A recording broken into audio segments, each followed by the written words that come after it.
جو چیز بھی ہم نے کرنی ہوتی ہے تو بس ہم تو ایک ارادہ کرتے ہیں کہ ہو جا، اور ہمارا یہ کہنا ہی کافی ہوتا ہے، وہ چیز ہو جاتی ہے۔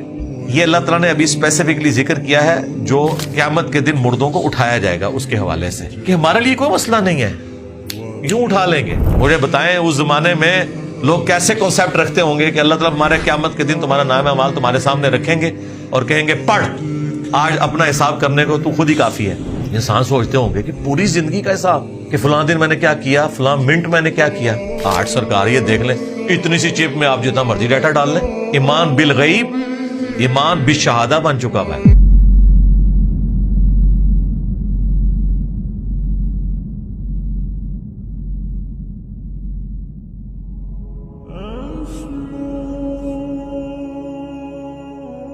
وَأَقْسَمُوا بِاللَّهِ جَهْدَ أَيْمَانِهِمْ، اور انہوں نے اللہ کی قسم کھائی بڑی شد و مد کے ساتھ۔ کیا قسمیں کھاتے تھے؟ لا يبعث اللہ من يموت، کہ اللہ تعالی مرنے کے بعد کسی کو زندہ نہیں کرے گا۔ جی یہی ہے طریقہ۔ آپ اگر بلی کو غائب نہیں کر سکتے، اپنی آنکھیں تو بند کر سکتے ہیں نا۔ زندہ ہو گئے تو مارے گئے، تو پھر بہتر یہ ہے کہ آخرت کا انکار کر دو۔ جب آخرت کا انکار کر دو پھر نہ نبی کی بات ماننے کی ضرورت ہے، نہ اللہ کی بات ماننے کی ضرورت ہے، کیونکہ جب دوبارہ زندہ ہی نہیں ہونا تو کہانی ختم۔ جو میں اکثر کہتا ہوں کہ اگر انسان کو کوئی تکلیف نہ آئے، نمبر 1، اور نمبر 2 اسے موت نہ آئے، تو خدا انسان کی ضرورت ہی نہیں رہے گا۔ دو چیزیں، کوئی تکلیف نہ آئے اور موت نہ آئے، خدا انسان کی ضرورت ہی نہیں رہے گا۔ کیوں؟ ہم خدا کو کیوں اپنی ضرورت سمجھتے ہیں کہ ہم نے مر جانا ہے۔ جب مر جانا ہے اس کا مطلب ہم اپنی زندگی کے مالک نہیں ہیں، اور جب مر کے دوبارہ زندہ کیے جائیں گے تو پھر وہ ہم سے پوچھے گا ہاں جی تمہیں تو میں نے بھیجا تھا، جہنم میں پھینک دے گا، کیا کر لیں گے؟ اور اگر ہم مرے ہی نہ تو دوسرے چانس یہ تھے کہ اس دنیا میں عذاب دے، تو وہ میں نے پہلے آپ کو بتا دیا کہ ہمیں کوئی تکلیف نہ آئے۔ تکلیف کیا ہے؟ فاقہ، بیماری، نوجوانی کے بعد بڑھاپا آ جانا، یہ ساری تکلیف ہیں، یہ ساری کمزوری ہیں۔ نیند، بھوک، ٹوائلٹ جانا، یہ ساری کمزوری ہیں۔ ان میں سے کوئی بھی نہ ہو اور دوسری چیز کیا مل جائے؟ موت نہ آئے، تو سرکار دنیا میں ہی جنت ہے، خدا ہماری ضرورت ہی نہیں ہے۔ اور سر جنت میں آپ کو یہی کچھ تو ملنا ہے، نہ بھوک نہ پیاس، لذت کے لیے کھائیں گے، بھوک کی وجہ سے نہیں کھائیں گے، نہ نیند نہ ٹوائلٹ، خوشبودار ڈکار آئے گی، سب کچھ ہضم، اور موت تو آئے گی نہیں، بڑھاپا آئے گا نہیں، ہمیشہ 30 سال کے جوان، بیماری نہیں آئے گی، تو یہ ہمارے اندر ہے، خواہش موجود ہے۔ تو یہ لوگ قسمیں اٹھا کے کہتے ہیں اللہ تعالیٰ کسی کو دوبارہ زندہ نہیں کرے گا۔ بلا وعدن علیہ حقا، کیوں نہیں؟ یہ اللہ کا سچا وعدہ ہے کہ زندہ کیے جاؤ گے۔ وَلَٰكِنَّ أَكْثَرَ النَّاسِ لَا يَعْلَمُونَ، لیکن اکثر لوگ اس کو نہیں جانتے، یا جانتے بوجھتے ہوئے اس سے آنکھیں بند کر لیتے ہیں۔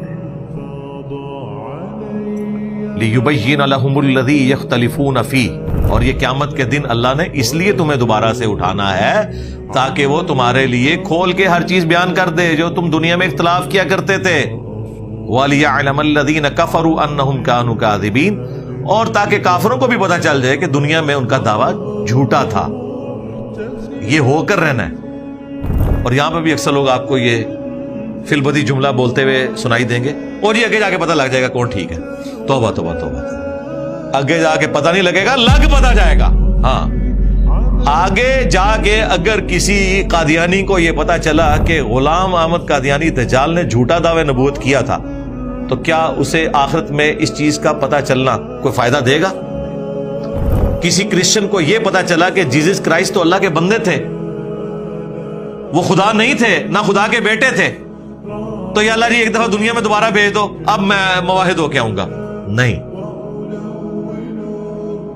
آگے جا کے تو لگ پتا جائے گا، پتہ نہیں لگے گا۔ لہذا پتہ لگانا ہے تو دنیا میں پتہ لگوائے، آگے جا کے پتہ نہیں لگنا، لگ پتہ جانا ہے۔ انما قولنا لشيء اذا اردناه ان نقول له كن فيكون، اللہ تعالیٰ نے اپنی قدرت کا اظہار کیا ہے. جو چیز بھی ہم نے کرنی ہوتی ہے تو بس ہم تو ایک ارادہ کرتے ہیں کہ ہو جا, اور ہمارا یہ کہنا ہی کافی ہوتا ہے, وہ چیز ہو جاتی ہے. یہ اللہ تعالیٰ نے ابھی اسپیسیفکلی ذکر کیا ہے جو قیامت کے دن مردوں کو اٹھایا جائے گا اس کے حوالے سے, کہ ہمارے لیے کوئی مسئلہ نہیں ہے, یوں اٹھا لیں گے.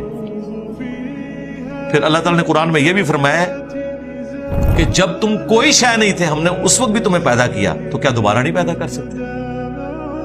ایک جگہ اور فرمایا کیا ہم پہلی دفعہ تمہیں پیدا کر کے تھک گئے جو دوبارہ نہیں پیدا کر سکتے؟ پھر کئی جگہ فرمایا کہ جس خدا نے تمہیں پہلی دفعہ پیدا کیا وہ دوبارہ بھی پیدا کر سکتا ہے. کیوں؟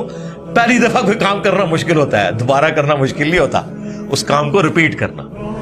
اور پہلی دفعہ کریشن ایکس نیہیلو کی ہوئی ہے, عدم محض سے وجود بخشا ہوا ہے. جس نے کوئی چیز نہیں تھی اسے بنا دیا, وہ گلی سڑی ہڈیوں میں سے, راکھ میں سے, خواہ وہ مٹی میں مل جائے یا ایئر کریش میں ہو یا سمندر کی گہرائیوں میں چلی جائے یا شیر کے پیٹ میں چلی جائے, اللہ کے لیے تو کوئی مسئلہ نہیں ہے. اب تو جب سے یہ ایٹم کی سٹرکچر کی آپ کو ڈیٹیلز پتہ چلی ہیں, ڈی این اے کا پتہ چلا ہے, ایک ڈی این اے کے اندر کیا ڈیٹا ہے کیا کچھ نہیں آپ کر سکتے. اور یہ تو انسان کی انفارمیشن ہے, جس نے اس کو بنایا ہوا ہے اس نے اس کے اندر کیا کیا طاقتیں رکھی ہوئی ہیں, وہ کیا کچھ کر سکتا ہے, وہ تو اللہ کے ڈیوائن پلان ہے, وہ تو کوئی سوچ بھی نہیں سکتا. صحابہ کرام نے تو جن چیزوں پہ غیب میں ایمان رکھا تھا نا, ہمارے تو وہ سامنے آ گئی ہیں. مجھے بتائیں اس زمانے میں لوگ کیسے کنسپٹ رکھتے ہوں گے کہ اللہ تعالیٰ ہمارے قیامت کے دن تمہارا نام اعمال تمہارے سامنے رکھیں گے اور کہیں گے پڑھ, آج اپنا حساب کرنے کو تو خود ہی کافی ہے. انسان سوچتے ہوں گے کہ پوری زندگی کا حساب, کہ فلاں دن میں نے کیا کیا, فلاں منٹ میں نے کیا کیا. آج سرکار یہ دیکھ لیں, اتنی سی چپ میں آپ جتنا مرضی ڈیٹا ڈال لیں. ایمان بالغیب, ایمان بالشہادہ بن چکا ہوا ہے. اس زمانے میں تو سوچا ہی نہیں تھا. فلم چلا دی ہے نا, آخرت میں بھی اللہ تعالیٰ دنیا کی فلم چلا کے بتائے گا کہ دنیا میں تم یہ کرتے تھے نا, آج دیکھو, اپنا حساب خود کرو. آج دیکھ لیں, ہم پرانی ویڈیوز لگاتے ہیں, ایک ایک چیز ہمارے سامنے آ جاتی ہے. پولیٹیشنز نے جو جو بیانات دیے ہوتے ہیں وہ انہیں ہانٹ کرنے کے لیے سامنے آ جاتے ہیں. کوئی بھاگ ہی نہیں سکتا. یہ تو دنیا میں نہیں بھاگ سک رہے, اتنے اتنے عیار اور مکار قسم کے ہمارے پولیٹیشنز, ہمارے ریاستی اداروں کے لوگ, بات بات پہ اپنے بیان بدلنے والے, یعنی وہ بچ پا رہے ہیں سوشل میڈیا سے. آخرت میں جو اللہ نے جو کچھ ڈیٹا رکھا ہوا ہے, کوئی سوچ سکتا ہے کہ کس لیول کا ہوگا؟ تو یہ اللہ تعالیٰ نے دنیا میں ایمان بالغیب کو ایمان بالشہادہ کر کے بتا دیا. دیکھیں اس میں ایک جملہ بولتا ہوں, ہمارے ساتھ ایک ڈس ایڈوانٹیج اٹیچ تھا نا کہ ہمیں پیغمبر کا زمانہ نہیں ملا. یہ کمزوری کبھی بھی اوور کم نہیں ہو سکتی. ہم کبھی بھی صحابہ اور اہل بیت والا ایمان اس حوالے سے حاصل نہیں کر سکتے کہ پروفٹ سامنے ہو. آپ امیجن کریں, بخاری کی حدیث ہے, عبداللہ ابن مسعود کہتے ہیں ہم نے حضور کے ساتھ کئی بار کھانا کھایا اس حال میں کہ ہم لقمہ منہ میں ڈالنے لگتے تو اس میں سے اللہ کی تسبیح کی آواز آ رہی ہوتی تھی. اب جس صحابی نے یہ خود دیکھا ہے اس نے پھر رومن اور پرشین امپائر اکھاڑنی تھی.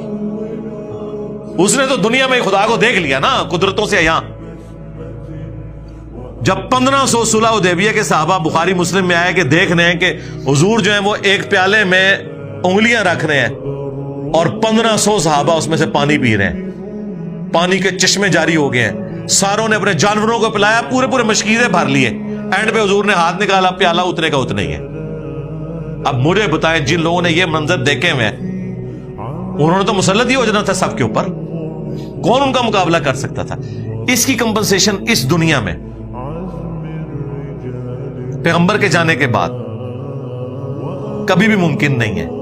ہاں کسی درجے میں ممکن تھی, وہ اللہ نے کر دیا, وہ سائنس کی برکت ہے. سائنس نے وہ کمپنسیشن کر دیا ہے کہ پیغمبر دنیا میں موجود نہیں, لیکن پیغمبر کے جانے کے سینکڑوں سال بعد ان کی دی ہوئی خبریں درست ثابت ہو رہی ہیں, ان کی بتائی ہوئی باتیں درست ثابت ہو رہی ہیں, اور وہ چیزیں جو آپ امیجن نہیں کر سکتے تھے آج اپنی آنکھوں سے دیکھ رہے ہیں. آپ دیکھیں پرانے لوگ کہتے تھے کہ مٹی میں سے خود بخود ہی مینڈک بن کے اور یہ کیچوے بن کے نکل آتے ہیں. لوگ اس زندگی کو اتنا سمپل سمجھتے تھے. یہ تو جب ڈی این اے اسٹرکچر دریافت ہوئی تو لوگوں نے کہا یہ تو اتنا کمپلیکس ڈیزائن ہے کہ پاسبل ہی نہیں ہے. جب تک اسے کسی ایک ڈیوائن وزڈم نے ڈیزائن نہ کیا ہو, کسی سپریم بینگ نے, کسی سپر نیچرل ایجنسی اتھارٹی نے. لوگ تو سمجھتے تھے کہ یہ آسان سی چیز ہے زندگی. جو ہمیں ڈیٹیلز پتہ چل رہی ہیں, انسان دن بدن سائنس کی برکت سے خدا کے قریب ہو رہا ہے. یہ وہ کمپنسیشن ہے کہ پیغمبر موجود نہیں ہے, سب کچھ نظر آ رہا ہے ہمیں. سائنس کی برکت سے ایک ایک چیز اللہ نے دکھا دی ہے کہ یوں ہوگا, ایسے ہوگا. وہ جو تفصیلات جس طرح میں نے اپنی ویڈیوز میں بیان کی ہیں, میں کہتا ہوں کہ خدا کا جو تعارف سائنس نے ہمیں آج کروایا ہے, ہمارے بزرگوں کو اس کا 1000واں حصہ بھی حاصل نہیں تھا. وہ بالغیب بھی تھا. ہم نے تو سب کچھ دیکھ لیا ہے کہ کیا کچھ ہو رہا ہے. کبھی نیشنل جیوگرافک اور ڈسکوری چینل کے اوپر جب وہ فاسٹ چلاتے ہیں نا کہ ایک بیج میں سے کیسے کومپل نکلتی ہے, پھر اس میں سے کیسے درخت نکلتا ہے, اور پھر کیسے پھول لگتے ہیں, وہ تو لگتا ہے معجزہ ہو رہا ہے. اور کائنات میں ہر چیز معجزہ ہی تھی. بس ہم ان معجزات کے عادی ہیں کہ انڈے میں سے چوزا نکلتا ہے, ورنہ انڈے میں سے چوزے کا نکلنا مردے زندے ہونے سے بڑا معجزہ ہے. مردہ تو وہی زندہ ہو رہا ہے نا, یہاں تو انڈا جو ہے بدل رہا ہے کسی اور چیز کے اندر. تو کائنات کی ہر چیز معجزہ ہے, اور سائنس کی برکت سے ہمیں دن بدن اپنے خدا کا تعارف ہو رہا ہے. یہ اللہ نے اس امت میں مہربانی کی ہے. پیغمبر نہیں رہا, کوئی مسئلہ نہیں, ہم تمہیں وہ چیزیں دکھا دیں گے جو اگلے لوگوں کو نہیں دکھائی تھی. سنریہم آیاتنا فی الآفاق وفی انفسہم حتی یتبین لہم انہ الحق. ان قریب ہم تمہیں تمہاری جانوں میں اور زمین و آسمان میں ایسی نشانیاں دکھائیں گے کہ تم مان جاؤ گے کہ قرآن حق ہے, یہ اللہ کی کتاب ہے, اور اللہ نے دکھا دی ہے. سبحانک اللہم و بحمدک اشہد ان لا الہ الا انت استغفرک و اتوب الیک وما علینا الا البلاغ المبین. جزاکم اللہ خیر.